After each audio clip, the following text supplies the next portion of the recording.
I very much appreciate the effort of the conference committee, but I must rise in opposition to this bill.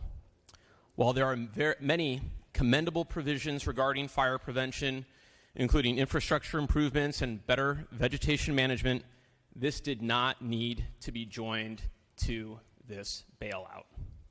It still leaves utility ratepayers on the hook for huge costs due largely to utility negligence.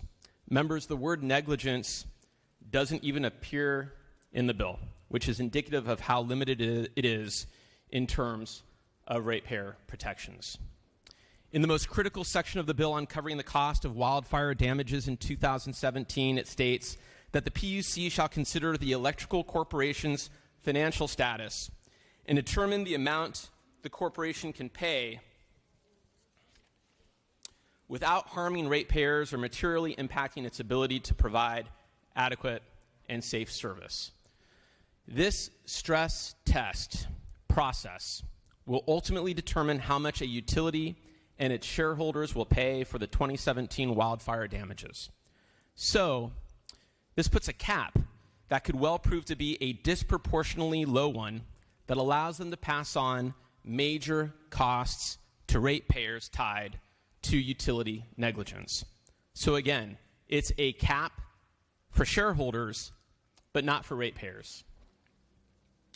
Let's remember that CAL FIRE has found that PG&E violated laws requiring proper maintenance in 11 instances. And that could add to the cost of lawsuit settlements similar to those after the San Bruno disaster. That disaster where a PG&E pipeline blew up a neighborhood where people in the sanctity of their own home were killed. That amounted to more than $500 million in lawsuit settlements. While those settlement payments will not be considered for PG&E cost recovery from ratepayers, nothing in this bill specifically prevents the stress test from being applied to PG&E's financial standing after the settlement payments have been applied and have negatively impacted its financial status. As such, in addition to paying for PG&E's negligence directly, ratepayers could be on the hook for additional costs related to lawsuits.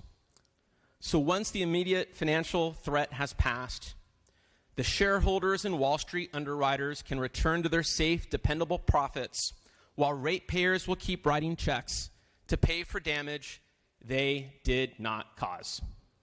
Members, without a doubt, the cost of our changing climate will be a shared one. We will have no choice but to increase our investment in firefighting and prevention efforts. And we will surely have costs from fires yet to come. But the cost we're talking about here, the costs of negligence, should not fall primarily on ratepayers. The utility and its shareholders need to share risk, not be capped because of a stress test.